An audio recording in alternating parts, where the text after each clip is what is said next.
Good evening, everyone. I hope you all are doing well. Today is the day 7 of our program, Youth for Climate Action, Global Perspectives and Local Solutions. Today's session, we're going to be talking about COP29 reflections and road to COP30. And we are inviting our guest speaker, Miss Laila Alieva. And she will be talking about the progress that was made at COP29 and look ahead to the responsibilities and opportunities that are awaiting us, and we have seen in COP30 as well. So we are witnessing the strength, creativity, and determination of young people, who are shaping uh, climate solutions within their communities. Their actions remind us that meaningful climate progress is built at the intersection of global vision and the leadership, and youth are the main drivers of that transformation. So today we are honored to hear from an inspiring young leader whose work represents this very spirit of global engagement and local commitment. So our speaker, Miss Laila, is a young diplomat. She is a manager and the YDF country representative from Azerbaijan. She has been actively engaged in international dialogue, capacity building, and youth empowerment, ensuring that young voices from her country and region are represented in global decision making spaces. And her experience and insights offer a valuable perspective as we reflect on COP29 and prepare for the COP30, which has recently finished. So, Miss Alieva, we are delighted to have you here with us today and look forward to your meaningful insights, your discussion, and vision for the youth driven climate action. So, a very warm welcome to you, and over to you. The floor is yours. Thank you so much. It's pleasure and honor to speak with you today and reflect on the COP29 in Baku and prepare for the road toward the COP30 in Belem. As you know, this year marks an important moment for global climate governance, a moment when we are reminded that every summit, every negotiation, and every union, every commitment is not just a diplomatic exercise, but a direct investment in our shared future. Firstly, I want to talk about a little bit the Paris Agreement. Um, since Paris Agreement adopted in 2015, this Paris Agreement has reshaped the global climate landscape. More than just a treaty, it represents a powerful political and moral commitment by nations to limit global warming, strengthen resilience, and mobilize finance for climate action. Because, last years, even last 20, 30 years, people were just wondering how we can impact for the global warming or climate actions. But now we know just we should work together, not like one country or two countries. All global organizations and countries should uh, encourage other countries to set more ambitious targets, adopt some plans, and bring your civil society and communities into this conversation. This framework has guided national policies, influenced global political and capitalistic markets, and created a common understanding that climate change is not an isolated issue. It's defining the challenge for humanity because climate change can also be very problematic for all humankind. It's not like the very small problem. And uh, I have said that in Baku, we have holding the COP29. What are the COP summits? Work commitment meet actions. Each COP summit built on the Paris Agreement and transforms it into practical pathways because time passed, new technologies became AI technologies even, some smart cities, and we can use them in this role. At COP29 in Baku, we witnessed crucial discussions on climate finance, the global stocktake follow-up, and the importance of equitable mechanisms that support developing countries. Developing countries are not developed countries. Developing countries that developing now, like the Azerbaijan, some Caucasian countries, even Pakistan, for example. For Azerbaijan and the wider region, hosting COP29 was an opportunity to elevate regional voices, show the humankind that even the small countries like Georgia, Armenia, Azerbaijan, they can promote renewable energy strategies and highlight the importance of cross-border cooperation.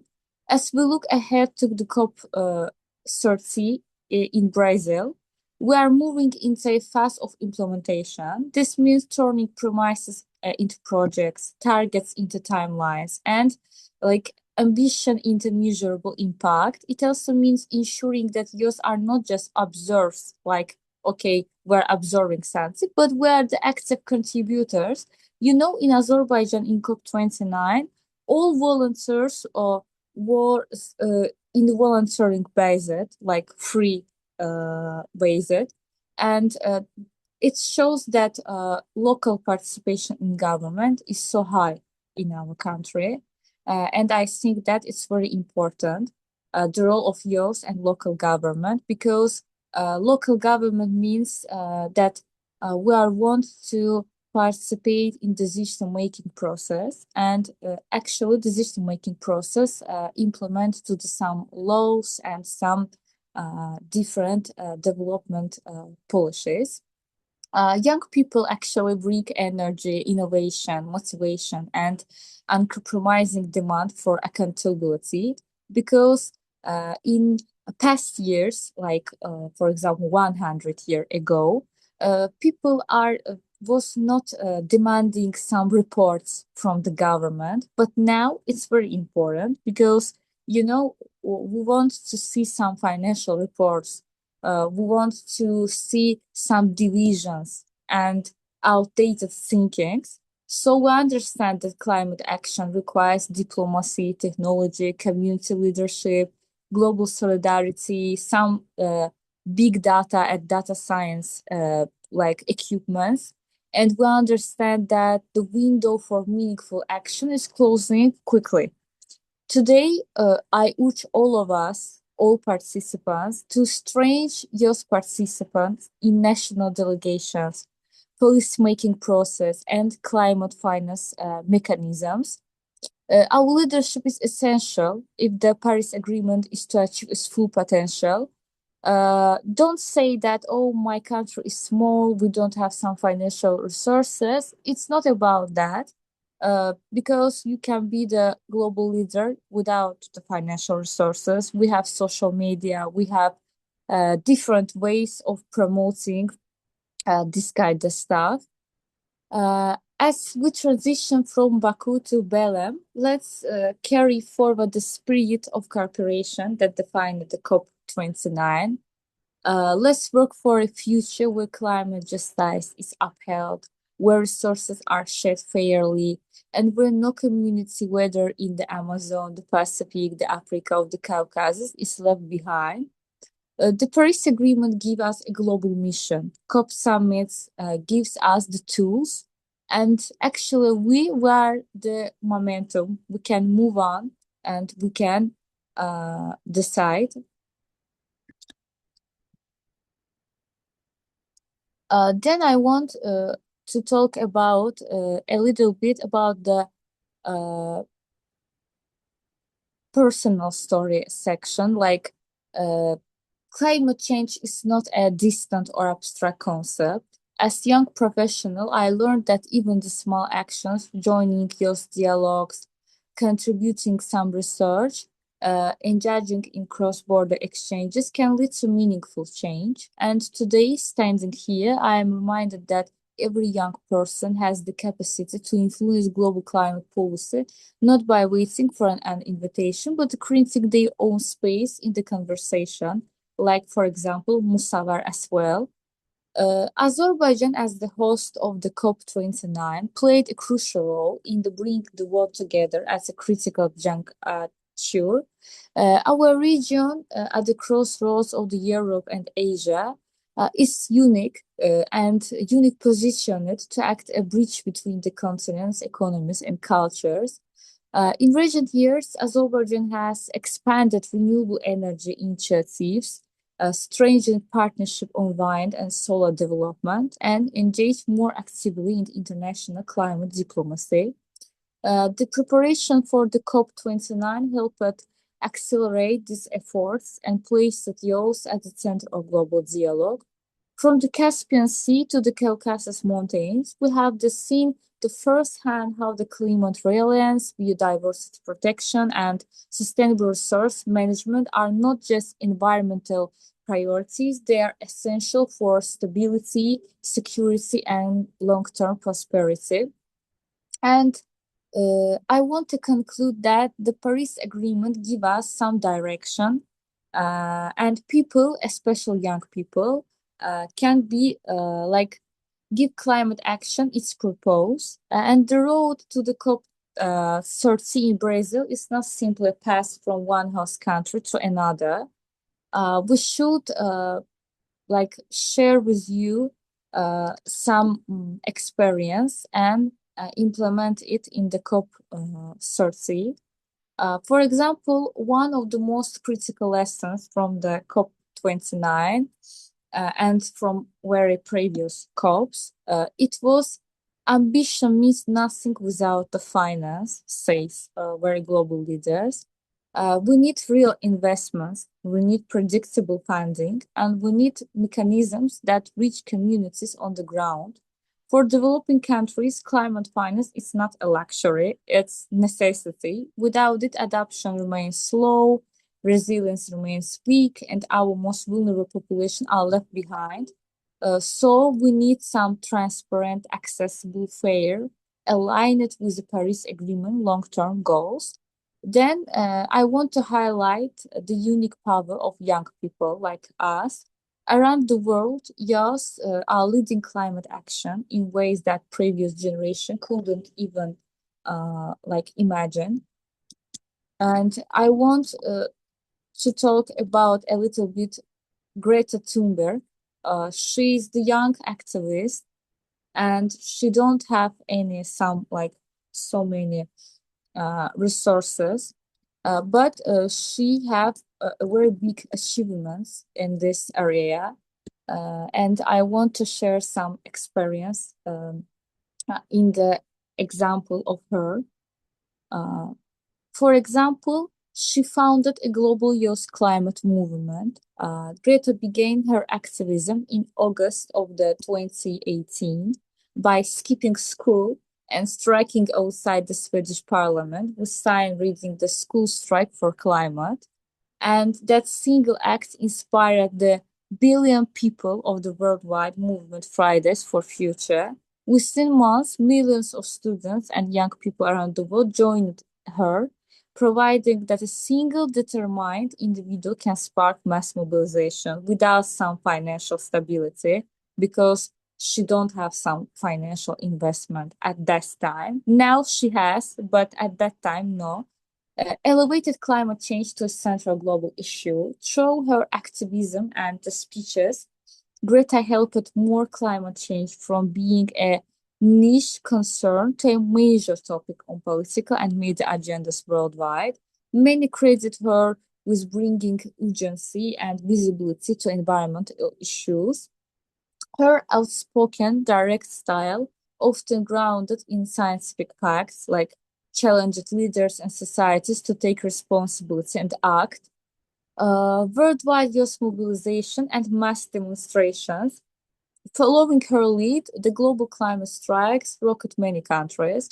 For example, in the September of the 2019, alone millions participated in strikes across the world about the climate issues. And in 2020, she received the Gulbenkian Prize for Humanity. She later donated the prize money to climate and ecological causes, reinforcing that her activism is grounded in the concrete action, not personal gain. She has also earned other recognitions, a Nobel Prize even Nobel Peace Prize nominations for her sustained influence on global climate advocacy. Why her achievements so important for me, and I'm sharing it with you? Because empowered a global generation to demand accountability and action. She put climate justice and urgency at our heart of global policy discussions. She demonstrated that youth voices are powerful catalysts for change and helped the shift societal norms, providing that sustainable living isn't just a policy demand, but a personal commitment.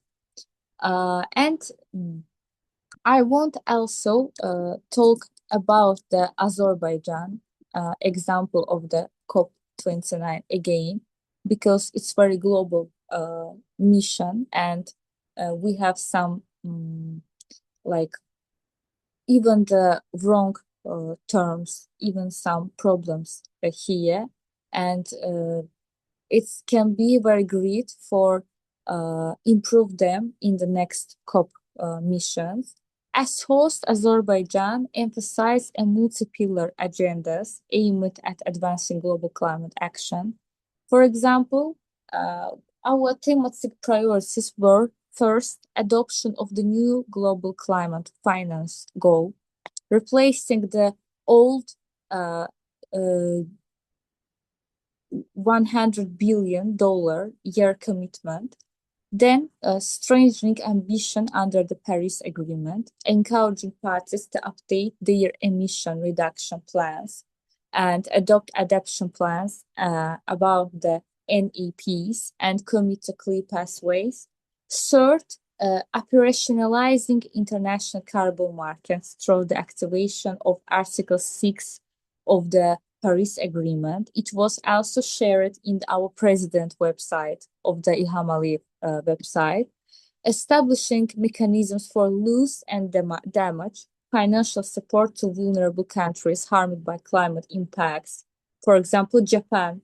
Every year, Japan has very, very harmful like disease from the climate change, encouraging just transition, technology transfer, capacity building, and green growth strategies. And key outcomes. Uh, Hosting COP29 in Baku produced several important records and statements. First one, it was new global climate finance commitment. COP29 resulted in so-called Baku Finance Goal, developed countries' commitment to mobilize 300 billion annually by 2035 for climate action in developing countries and broader mobilization efforts aiming at up to for about 2 trillion per year by 2035. Then operationalization of Article 6. After years of debate, COP29 made progress on formalizing international carbon market rules under the Paris Agreement. Activation of loss and damage fund mechanisms, as I said before, a key demand from developing countries and vulnerable nations, giving a structured pathway for compensation and support to those hit hardest by the climate change, and massive global participation. COP29 drew delegates from nearly about the 196 countries, with the heads of states, government officials, non-governmental organizations, intergovernmental organizations, private sector, civil society, and youth participation. In short, the COP29 in Baku produced one of the most ambitious global finance targets so far, and advanced carbon market rules, and put Azerbaijan as a center of climate diplomacy, showing that even a country historically tied to the oil and gas industry can attempt a shift in narrative. And for Azerbaijan, hosting COP29 elevated the country's visibility on the global stage, giving it chance to lead climate diplomacy instead that we are involved in the oil and gas and fuel business. Then for developing countries, the financial commitments and the mechanisms agreed at the COP29, like finance, reduce damage, support carbon markets. And for global climate diplomacy, COP29 outcomes, new finance commitments, carbon market rules, and broader participation market a moment of the renewable multilateral effort. And they reinforce that even countries with the fossil fuel backgrounds, oil and gas backgrounds, can help climate policy, potentially bridging divides between the global north and global south. Uh, of course, there was some criticism, challenges for our country too. Some observers and activists questioned how genuine that the green transition ambitions are in a country whose economy historically relies heavily on the oil and gas exports, even now. And this tension between the fuel interest and climate promises remain a point of concern. Second was the call by the host for a global truce during the COP29, given ongoing regional conflicts and human rights issues. You know, we have some war with Armenia, the Karabakh War. Some critics consider this public relation move to gloss over the deeper political challenges. And third one, as always, with the large climate summits, the ambitious commitments ultimately depend on the follow through the national implementation, accountability, transparency, real funding, which remains to be seen over the coming years. I want to ask participants if they have some questions, they can put them in chat and I can answer them now. Yes, Leila, thank you so much for your presentation, for your speech. Before moving towards the question and answer session, I'll be highlighting few of the outcomes of COP29, COP30, and the upcoming COP31 that will be held in Turkey and COP32 in Australia. So I'll be highlighting few of the outcomes and then we will be moving towards question and answer session. So first about the COP29 outcomes. The first one was that COP29 that was held in Baku, Azerbaijan, adopted a new finance framework calling for mobilization of at least $300 billion per year by 2035 from developing countries to support climate action from developing to developed or developed to developing countries, like they are taking the money from the rich countries and then they are giving it to the developing countries, to the poor countries, of around US $300 billion. And this is the report of Baker McKenzie. Then we have more broadly in COP29 outcomes, parties committed towards an inspirational goal of $1.3 trillion per year by 2035. Means that combining public, private, and multilateral resources. Then we have to facilitate this, Baku to Belem roadmap to $1.3 trillion that was launched. That's a process to scale up the finance flows, ahead of future COPs. Then supporting the adaptation vulnerable and marginalized communities, because COP29 basically strengthened the commitments to adaptation through a renewed global goal on adaptation. And it reaffirmed the importance of inclusion, encouraging engagement of civil society, youth, indigenous people, local communities under the umbrella of Action for Climate Empowerment. Then we have seen that COP29 advanced the work under the Paris Agreement, Article 6, which Ms. Laila also mentioned. It launched a mitigation work program for cities, enabled technical collaboration across the governance levels. Then it also reaffirmed the non-market approaches, to climate action that basically allows nature-based solutions. And then the closing plenary of COP29 basically formalized the Baku Global Climate Transparency Platform. And the aim was to enhance transparency and capacity building for climate reporting and monitoring, and also focus on loss and damage fund. For the vulnerable countries, especially we have seen recent floods in Pakistan. We are affected from climate change. We are affected from floods. Our people are displaced because of that. So this loss and damage fund is important for the developing countries, for the vulnerable countries like Pakistan.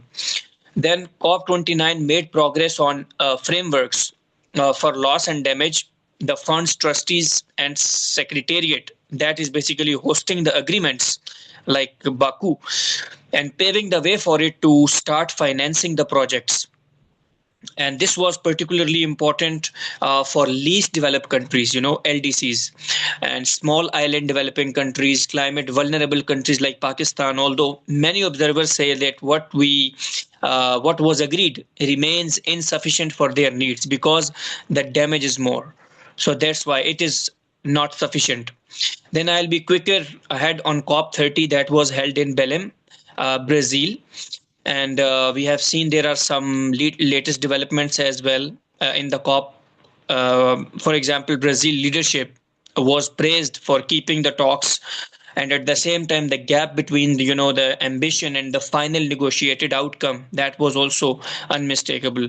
So then there will also be a COP 31 looking ahead. If I say COP 30, 31 and 32, 31 will be hosted by Turkey and 32 will be hosted by Australia.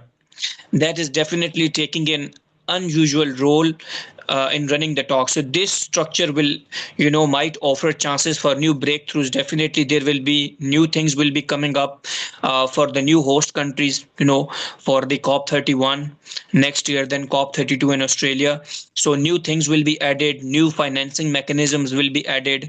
Then there will be new ideas will be shared, and definitely inclusion of those areas or those aspects which were missing will be included in the upcoming COPs. So these were some of the important points, or you would say my take on it. So then we will be moving towards question and answer session. Yes, Layla. So that was all from my side.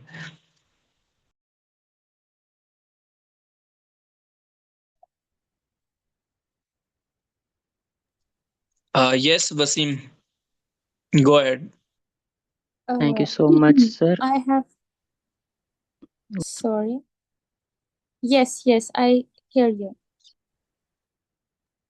Yes, my question is that if countries agree every year, why is global action still slow and inconsistent? As Sir Musawar has mentioned already, that COP29 agreed on a new climate finance target, like developed countries pledged to mobilize at least 300 billion annually, if I remember, by 2035 for developing countries. But these policies are not, we can say that, implemented yet. Uh, Thank you for your question. Actually, it's very interesting question. Why are actions slow, even if the COP and COP missions are implemented every year? First reason is actually economic interest still overpower the climate interest. All wars, all conflicts appear over the economical resources. And of course, they overpower the climate interest. Many countries and industries can continue to rely heavily on the oil and gas industries. Oil, gas, coal still generate jobs, revenue, and political influence. So transition away from them, it's not just a technical shift, it's like restructuring of all entire economy, all entire economical market. For some country, it's damage. For some countries, it's politically sensitive. And for some countries, it's like a slow. It's possible, but slow. Second reason is the climate change has no single responsible person or party or country.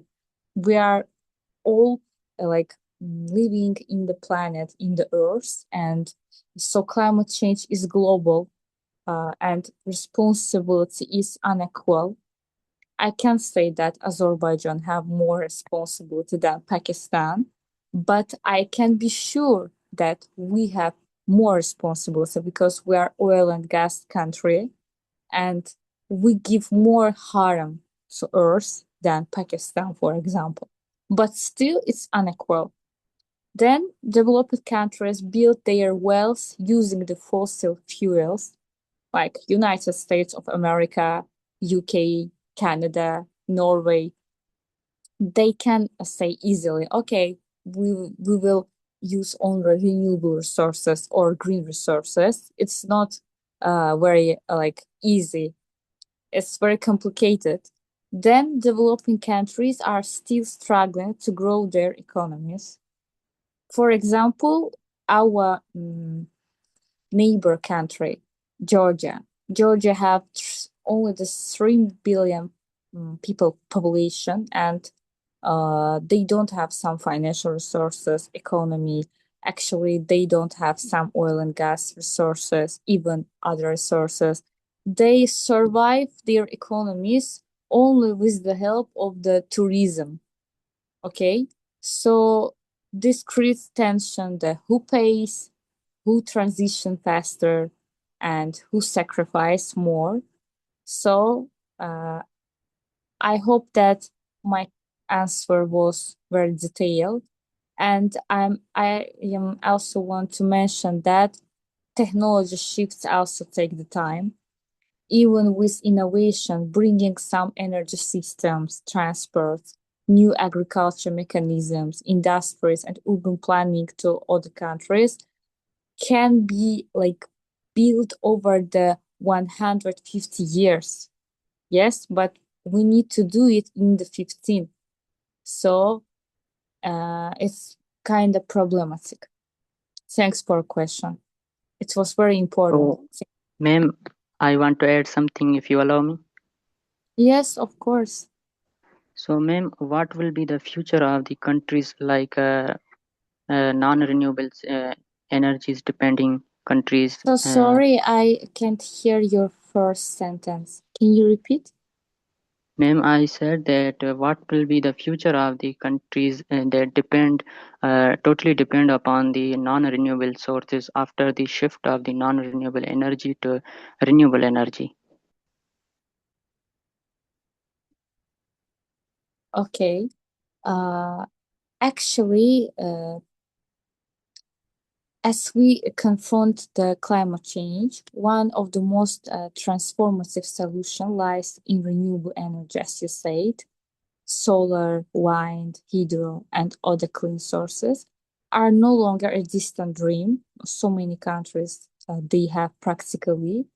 But why renewable energy matters? Firstly, climate impact. Renewable energy drastically reduces the greenhouse gas emissions compared to fossil fuels. And also, they have some health benefits. Cleaner energy means the cleaner air, fewer respiratory disease, and the healthier communities. For example, renewable energy in the Caucasus and Azerbaijan, we have rich solar and wind potential. Georgia, Armenia have hydro solar potential, and some their other regional collaborations can create transitional grids and export the clean electricity to neighboring regions.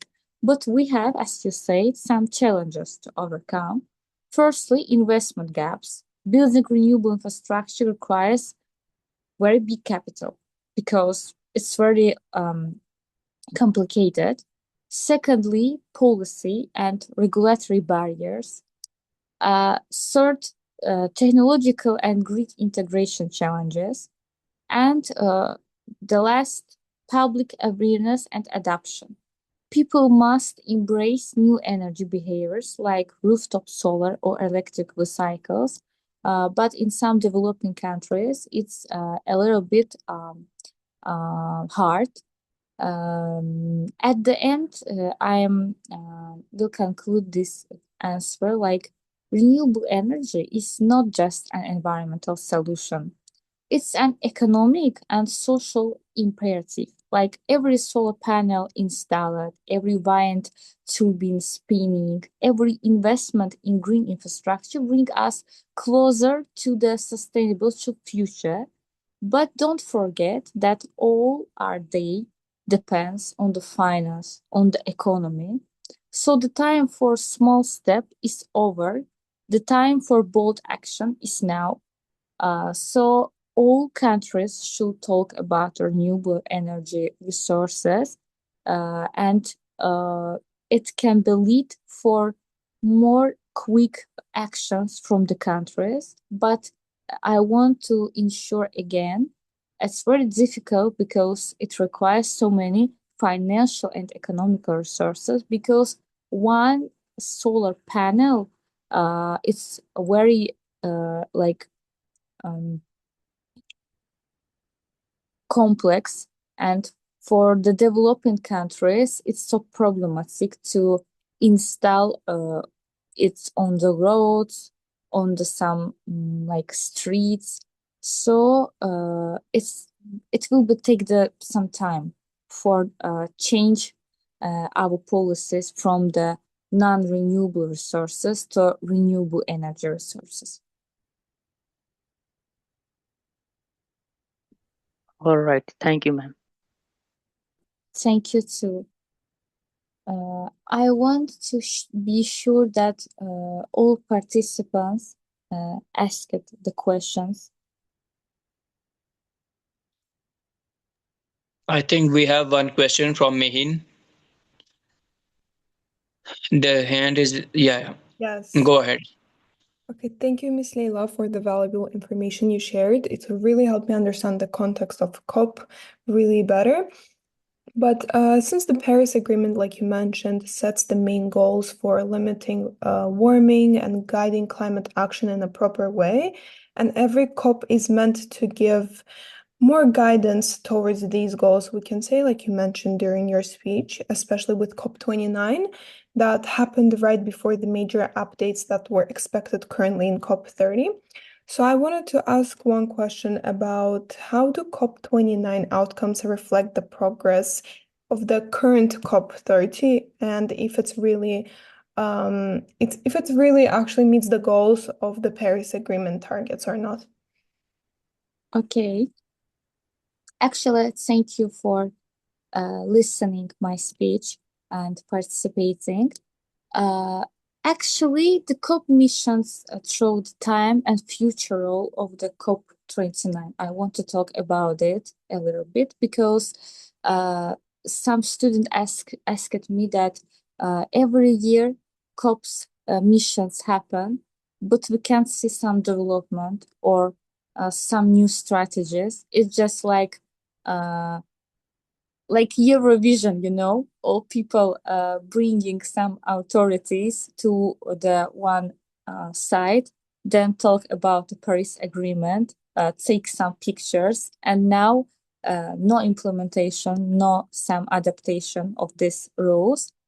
But since the 1885, since the first COP mission, the missions and ambitions of the conference of the parties have evolved actually dramatically.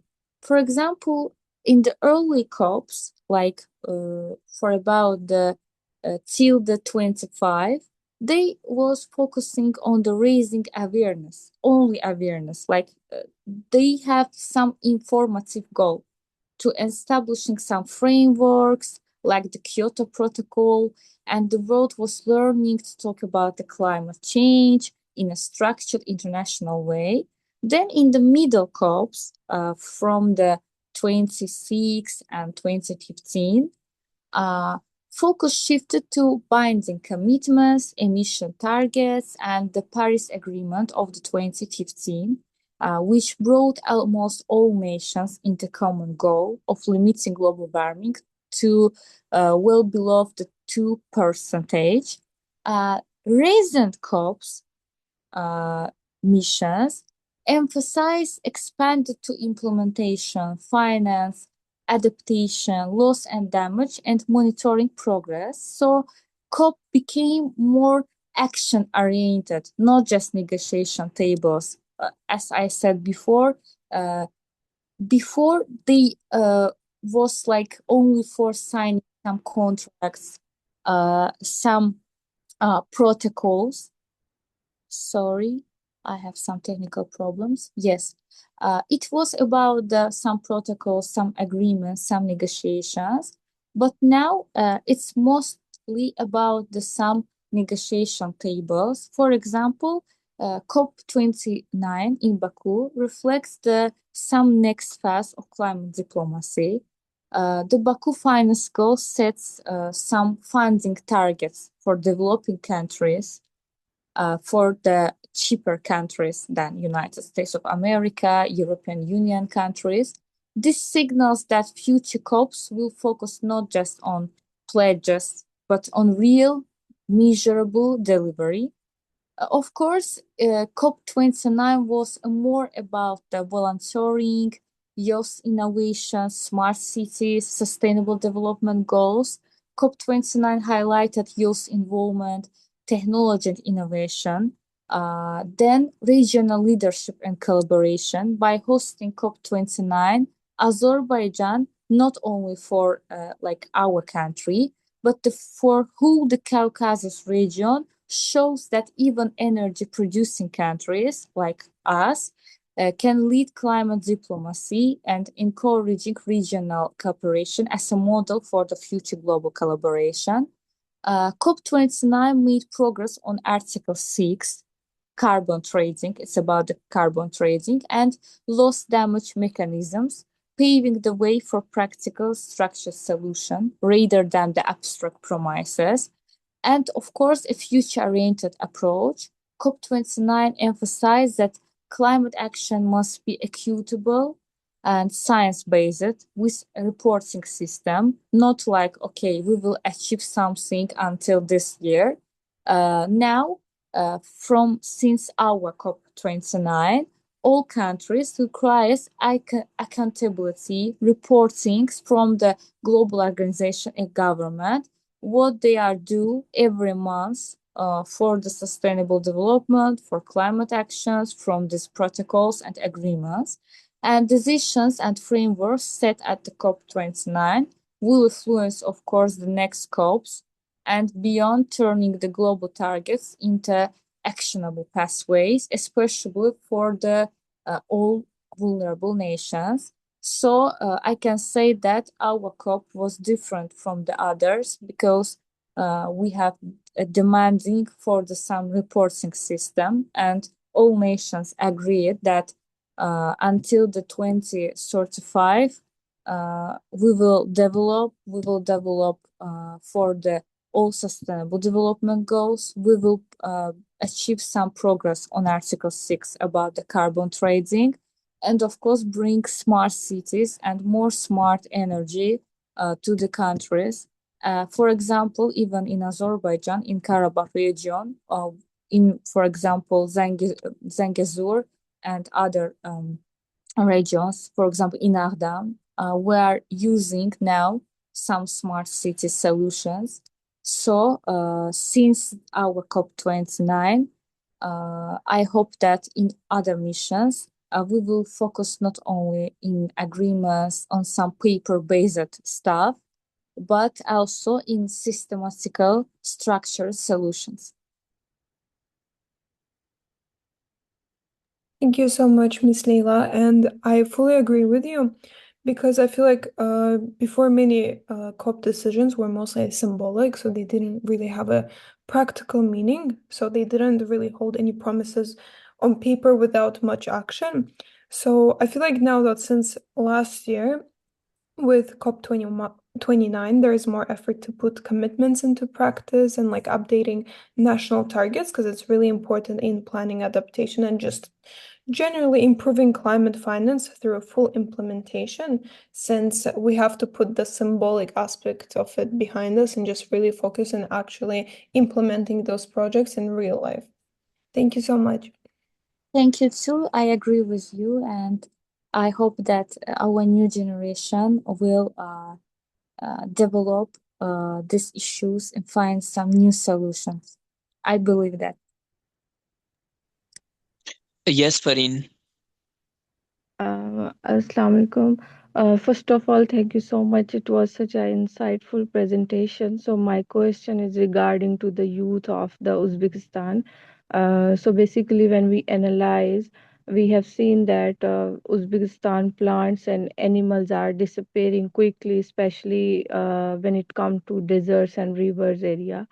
So when we analyze at the same time, many young people are the biggest part of the population. So the real question arises that how can Uzbekistan involve its youth in protecting nature when we have seen that many young people still lack strong environmental education, we can say the proper training and the opportunities to work in the green jobs.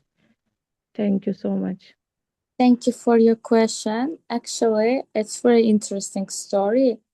Today, when I was preparing for the presentation and the speech, I was scrolling some books about the COP missions and climate plans, and I was reading something about Uzbekistan, so I can surely answer your question. Firstly, Uzbekistan has and other neighboring countries has committed under its updated national climate plans to reduce greenhouse gas emissions per unit of the GDP by the 35% by 2030. Actually, countries like Uzbekistan, like Azerbaijan, aims to raise the share of renewable energy, solar, wind, it doesn't matter, so that by the 2030, green energy supplies a significant part of its power. Since 2029 or 21, yes, Uzbekistan has already commissioned solar photovoltaic plants, and by 2033, it added multiple PV systems in various regions, as well as wind power plants. In Azerbaijan, we have also this system, of course. The country, like Uzbekistan, is also working on energy efficiency, and Uzbekistan invests in adaptation and resource management, of course. You know, um, you have some forest plantations, especially around the degraded areas, like those impacted by the historical collapse of the Aral Sea, promoting water savings and some like irrigation technologies, improving some water and ecosystem management, and some Uzbekistan representative also be part of the COP29. For example, the president of Uzbekistan have participated in the COP29. Uzbekistan signed some regional cooperation agreements with neighboring partner countries, even with Azerbaijan and Central Asia countries. And Uzbekistan emphasized the importance of regional coordination in Central Asia to tackle shared water, climate, and environmental challenges. Why Uzbekistan mattered in our region? Because Central Asia, including the Uzbekistan, is among the regions where climate change impacts are already severe. Then, historical Uzbekistan, like many others in region, relied on the fossil fuels and energy-intensive agriculture. And of course, by developing renewable energy generation, Uzbekistan might help Central Asia and even Europe diversify energy supply. And at the end, I want to say that, like, it doesn't matter Uzbekistan or other countries. All of them should participate in COP missions, in agreements, and collaborate. For example, in Azerbaijan, we have so many agreements with non-governmental organizations. Like NGOs are so active in our country. So I'm asking to you as well, develop these points in your country, because not only government should act, even non-governmental, non-political organizations should do something. for example, Youth Diplomacy Forum, also non-political organization, but they are so active.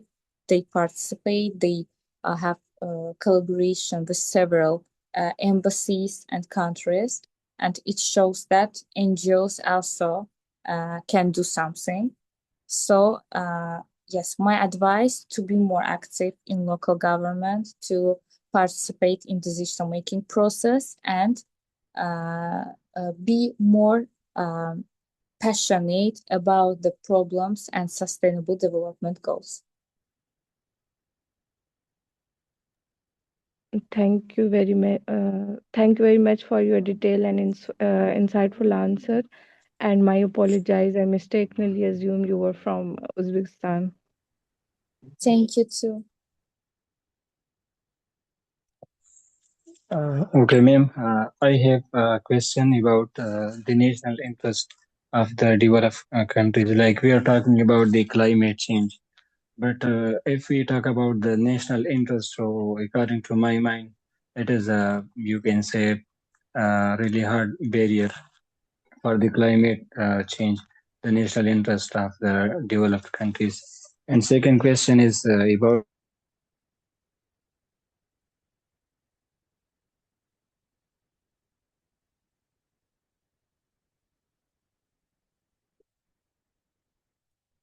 So sorry, I can't hear you.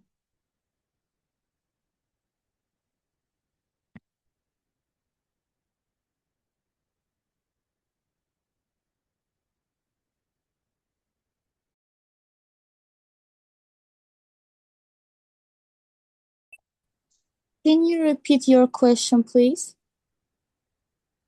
okay, ma'am. Actually, I had a network internet issue, so I came back online now. So I was asking about the national interest of the developed countries, like they are just focusing on this on their national interest.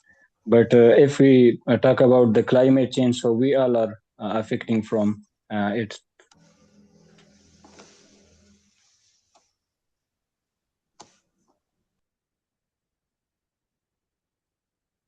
So sorry, I can't hear you. If you have some technical problem, just put your question to the chat.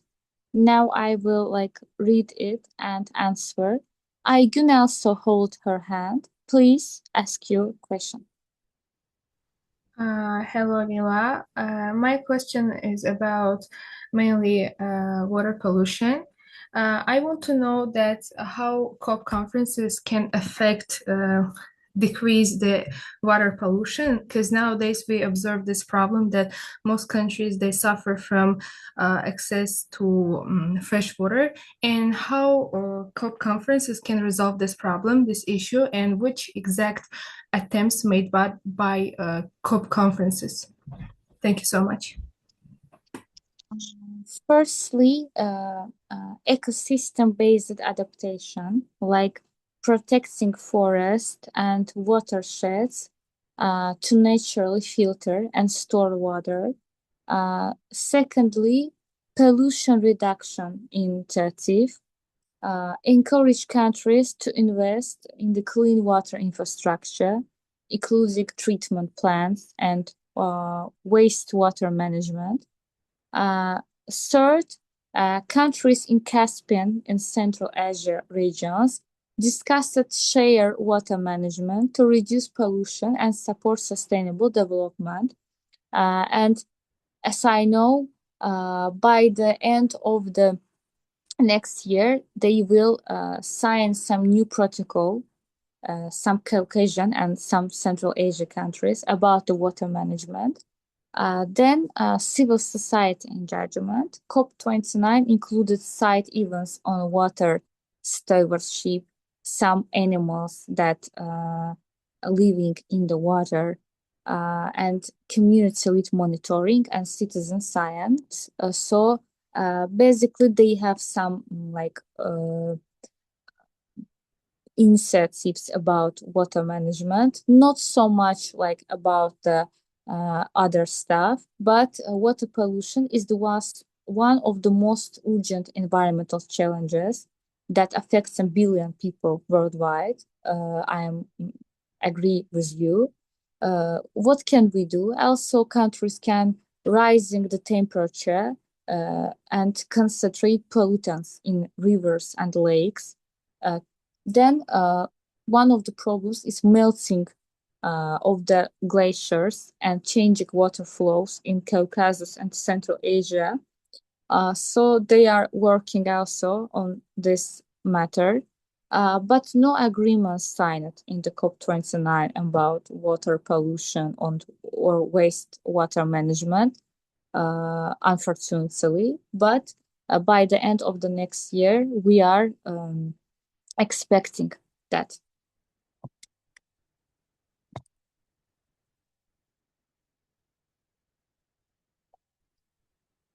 Thank you too. I see in the chat some question.